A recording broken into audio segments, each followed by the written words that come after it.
Assalamualaikum warahmatullahi wabarakatuh dan selamat sejahtera. Nama saya Muhammad Alif Hakim bin Johari Afandi dan saya merupakan pelajar ijazah sarjana muda Sains dan Teknologi Makanan semester 3. Pada video kali ini, saya akan membentangkan mengenai tugasan-tugasan yang telah diberikan sepanjang semester ini berkenaan kod kursus CTU 552 iaitu falsafah dan isu semasa. Tugasan-tugasan tersebut terbahagi kepada 3. Ianya termasuklah tugasan pertama, kerja kumpulan di mana setiap kumpulan perlu memilih agama yang berlainan daripada agama kepercayaan masing-masing dan membuat kajian berdasarkan konsep ketuhanan. Dan yang kedua, tugasan yang kedua, membuat artikel review. Setiap pelajar perlu membuat artikel review berdasarkan rujukan yang terdapat pada tugasan yang pertama. Dan tugasan yang ketiga ialah video ini. Di dalam video ini, saya akan menerangkan secara terperinci mengenai tugasan 1 dan tugasan 2. Jadi, ayuh. Untuk tugasan yang pertama, kumpulan saya telah memilih untuk mengkaji agama Hindu ataupun Hinduisme. Berdasarkan kajian yang telah kami lakukan daripada beberapa bacaan daripada berbagai artikel, buku serta jurnal, telah kami dapati penganut agama Hindu mempercayai konsep dewa iaitu konsep Trimurti ataupun Holy Trinity.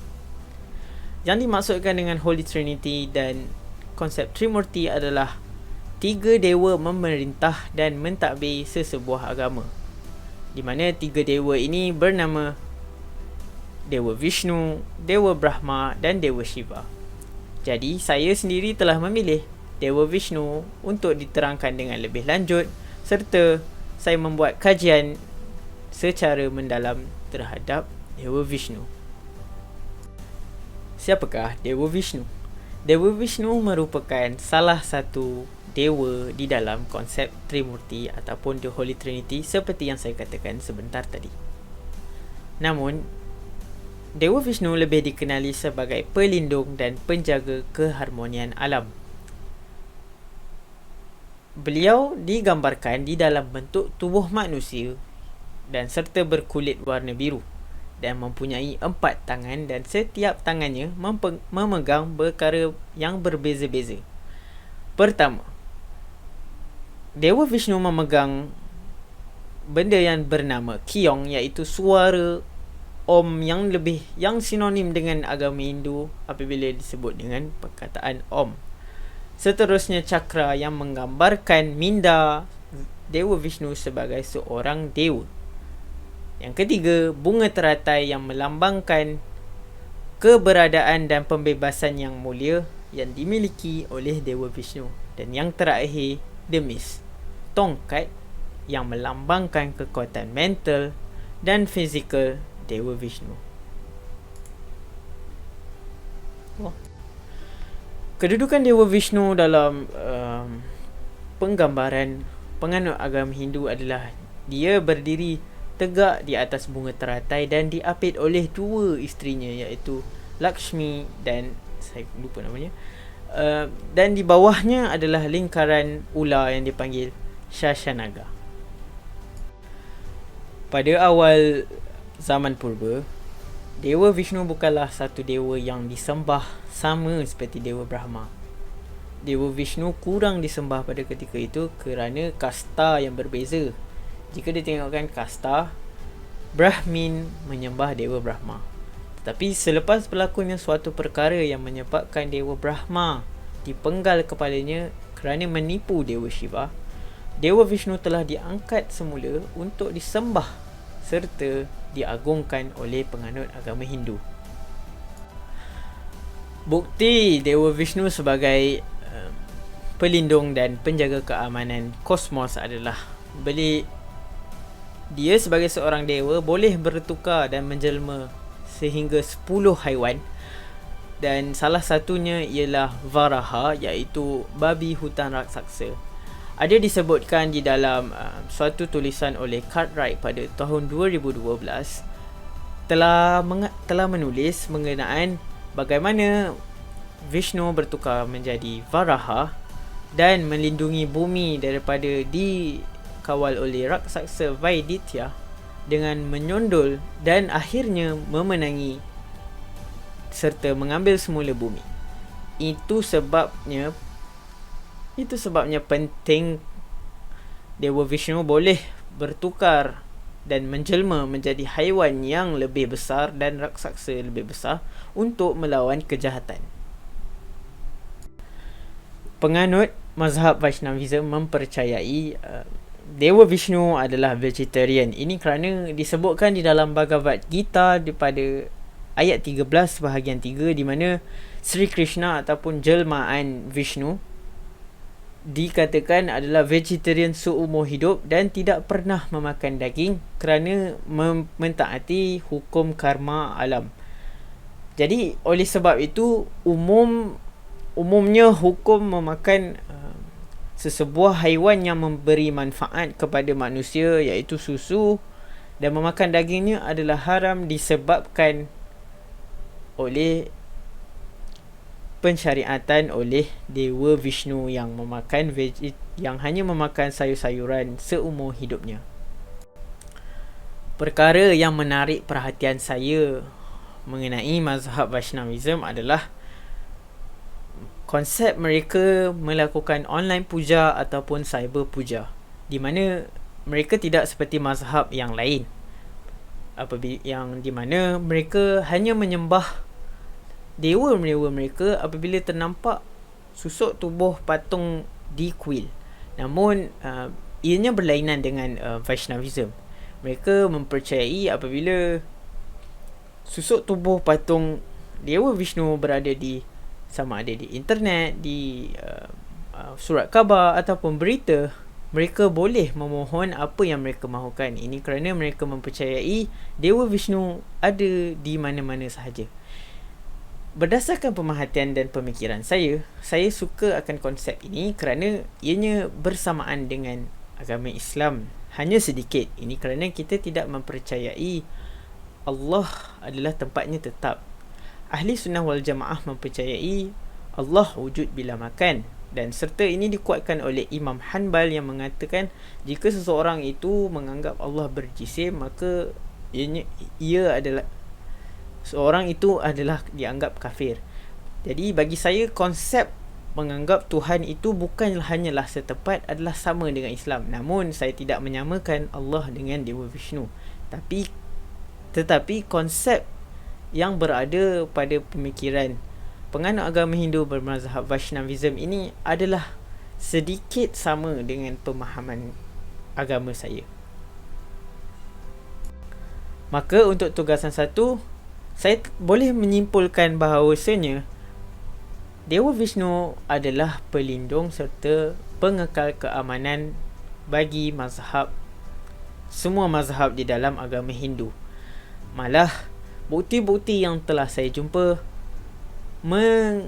menjadi bukti mengapa ianya disembah dan digelar sebagai Tuhan yang menjaga kosmos.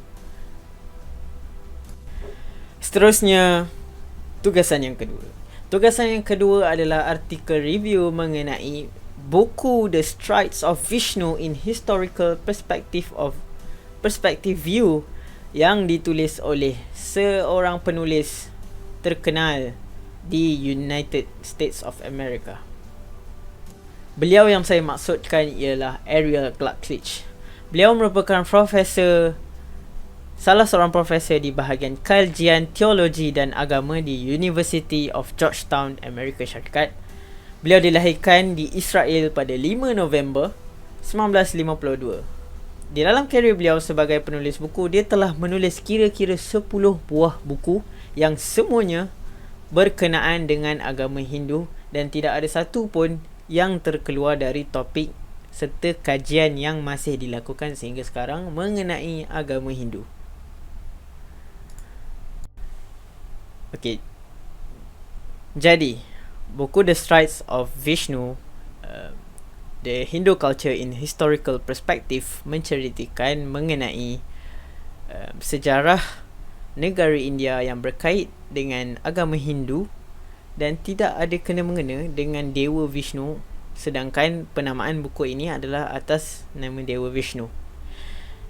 Ini disebabkan kerana Dewa Vishnu mempunyai suatu langkah yang dipanggil the three steps, di mana apabila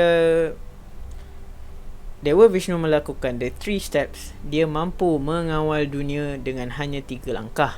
Jadi apa yang dimaksudkan oleh Ariel Glucklich dengan penamaan buku ini, dia mengharapkan apabila dia mengulas dari segi sejarah secara menyeluruh, dia mampu menerangkan agama Hindu secara menyeluruh juga. Itu yang dimasukkan oleh beliau. Isu yang menarik menurut pandangan saya sendiri sebagai pengkaji di dalam buku ini adalah penemuan beliau di dalam teks-teks lama, teks-teks purba dan kitab-kitab suci yang ditulis oleh golongan Gotras. Siapakah golongan Gotras? Golongan Gotras ialah sekumpulan agamawan yang kecil golongannya menghafal semua kitab-kitab suci serta teks-teks lama yang berada di dalam agama Hindu. Lama-kelamaan, perkara golongan Gotras ini semakin bertambah kerana mereka tidak mahu kitab ini hilang daripada susur galur kehidupan golongan Gotras. Kerana jika hilang teks hidup ataupun teks yang dihafal, maka tiadalah sumber-sumber dan bukti untuk penganut agama Hindu pada masa akan datang. Di dalam buku ini, saya ingin mengkritik suatu topik pada bab 11 yang dikatakan oleh Profesor Ariel Glucklich berkenaan kedatangan Indo-Muslim di dalam negara India telah mengeksploitasi kebolehan orang-orang beragama Hindu di dalam negara India. Beliau turut memberi suatu contoh mengenai bagaimana orang Islam mengeksploitasi orang beragama Hindu, iaitu Taj Mahal. Dan beliau turut mempersoalkan, adakah Taj Mahal itu adalah hasil binaan daripada orang-orang beragama Hindu? Jelas sekali jawapannya tidak.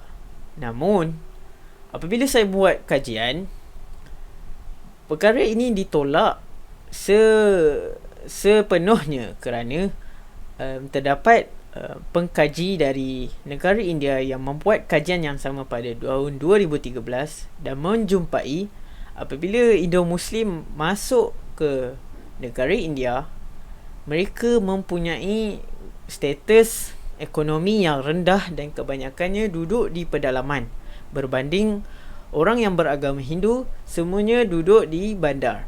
Jadi secara logiknya, bagaimana orang yang duduk di bandar mempunyai ekonomi yang jauh lebih tinggi dari orang pedalaman mempunyai perasaan yang dikatakan dieksploitasi oleh golongan Muslim.